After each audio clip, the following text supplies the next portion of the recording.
Baik, Assalamualaikum warahmatullahi wabarakatuh. Di sini kami dari kelompok 2, Sistem Informasi kelas A tahun 2022 akan menampilkan hasil dari proyek kami yang berupa aplikasi penerapan metode minimum spending tree. Sebelum masuk ke materi, biarkan kami untuk memperkenalkan diri terlebih dahulu. Dimulai dari saya, Wina Nurnadia dengan NIM 220512140005 yang berperan sebagai tim leader. Kemudian terdapat saya, Eka Nur Aprilianti dengan NIM 2205121410 sebagai Quality Assurance atau tester. Selanjutnya saya Elimanda Aviana dengan NIM 2205121417 sebagai Application Developer. Saya Andrea Meiradandaya dengan NIM 2205121418 sebagai Editor and Publisher Video. Saya Maliana Sumi Hamida dengan NIM 2205121429 sebagai Sistem Analis.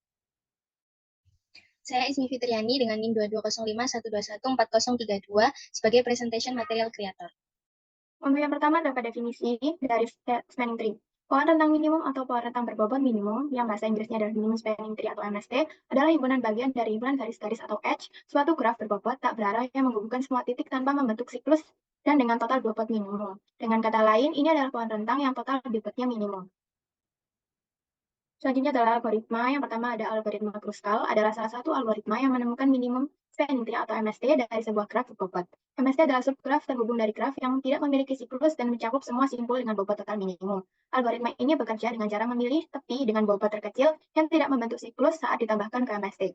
Algoritma ini memanfaatkan sifat greedy atau serakah dengan selalu memilih tepi dengan bobot terkecil pada setiap langkah dan memeriksa bahwa penambahan tepi tersebut tidak membentuk siklus. Selanjutnya terdapat algoritma Primms, di mana algoritma Primms ini merupakan salah satu algoritma yang digunakan untuk menemukan minimum spending tree atau MST dari sebuah graf berbobot. MST adalah sebuah pohon yang menghubungkan semua simpul atau node dalam graf dengan total bobot minimum. Algoritma Primms mengambil pendekatan bertahap dengan memilih simpul awal, kemudian secara iteratif menambahkan simpul terdekat yang belum termasuk dalam MST. Algoritma Primms sering digunakan ketika graf sangat padat atau ketika jumlah tepi lebih kecil daripada jumlah simpul, karena kompleksitas waktu algoritma ini dapat menjadi lebih efisien dalam kasus tersebut. Cara kerja. Cara kerja Kruskal yang pertama adalah urutkan semua sisi graf berdasarkan bobotnya, kemudian selanjutnya adalah pilih kedua sisi dengan bobot rendah, kemudian yang ketiga adalah jika dua sisi memiliki node yang berbeda, tambahkan mereka ke dalam pohon rentangan. Kemudian lanjutkan dengan langkah 2 hingga semua sisi telah dipilih. Kemudian cara kerja Primms yang pertama adalah mulai dari sebuah node acak di graf. Kemudian pilih sisi dengan bobot rendah yang berkoneksi dengan node yang dipilih sebelumnya. Kemudian yang ketiga adalah jika semua sisi yang tersedia telah dipilih dan tidak ada di sisi yang berkoneksi dengan node yang terpilih, maka pohon rentangan telah terkunci. Yang keempat adalah jika masih ada sisi yang belum dipilih, ulangi langkah 2 hingga mencapai kondisi di atas. Baik, selanjutnya di sini ada tampilan dari aplikasi kami. Di sini tampilan awalnya, user dapat memasukkan jumlah pabrik dan jumlah pasar, lalu akan membuat tabel. Next. Nah, di sini tampilan tabelnya ketika user sudah mengisi jumlah pabrik dan jumlah pasar, ada tabel pasar dan pabrik, lalu tabel penawaran dan permintaan. Next.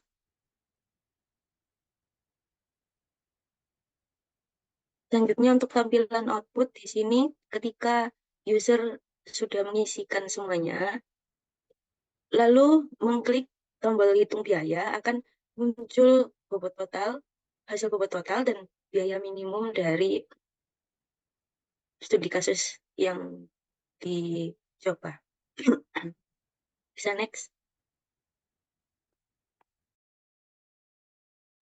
Selanjutnya terdapat contoh studi kasus, di mana diberikan data biaya pengiriman barang dari 3 pabrik, yaitu pabrik A, pabrik B, dan pabrik C, dan ke-4 pasar, yaitu pasar X, pasar Y, pasar Z, dan pasar W. Biaya pengiriman antar lokasi dapat dilihat pada tabel berikut. Di sini sudah terdapat biayanya. Kemudian terdapat informasi penawaran atau supply dari setiap pabrik dan permintaan atau demand dari setiap pasar. Bisa dilihat dari tabel. Untuk studi kasusnya, hitung biaya minimum untuk memenuhi kebutuhan pasar menggunakan metode spending tree. Next. Selanjutnya akan saya perlihatkan bagian aplikasinya. Bisa dibacakan untuk soalnya. Di sini membuat jumlah pabriknya 3 dan jumlah pasarnya 4. Untuk pasar satu pabrik 1 terdapat biayanya 2, 3, kemudian 4, kemudian 5, selanjutnya 1, 4, pasar 3 ke pabrik 2, 6, pasar 4 ke pabrik 2, 8, kemudian 3,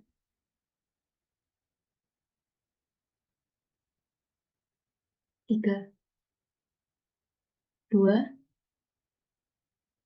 7, 9. Kemudian jumlah penawarannya pabrik 1 10 unit, kemudian pabrik 2 20 unit, pabrik 3 30 unit. Dengan permintaan pasar 1 25 unit,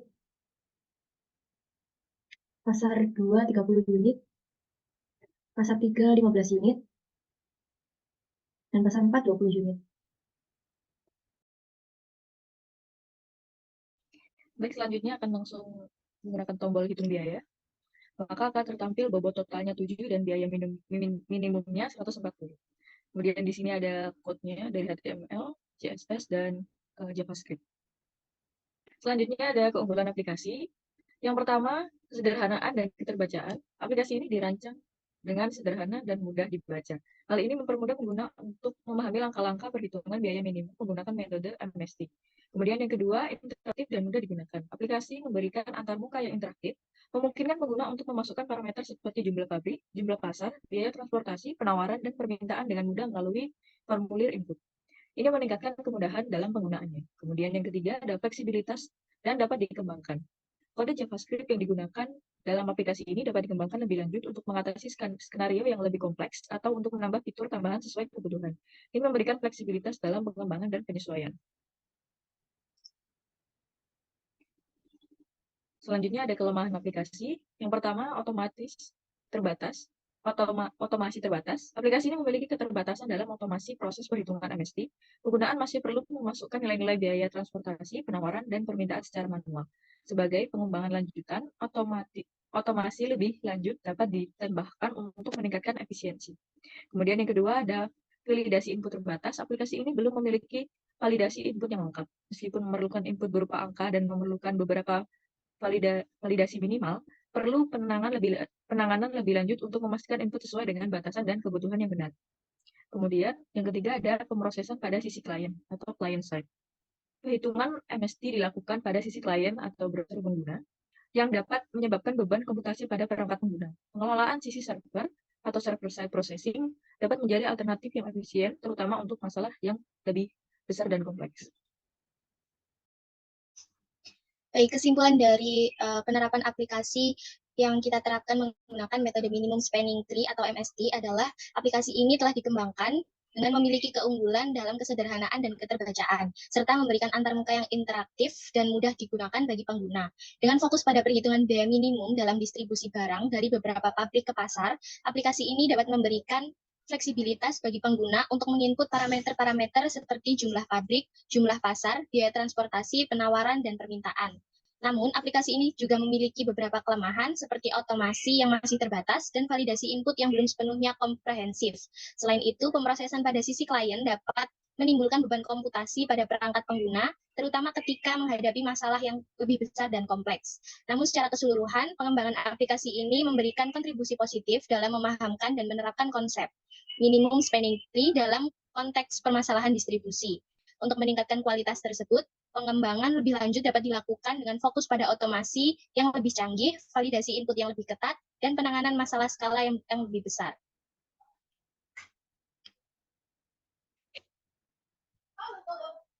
Baik, itu saja yang bisa kami sampaikan. Apabila ada kurang dan lebihnya, kami mohon maaf. Wassalamualaikum warahmatullahi wabarakatuh.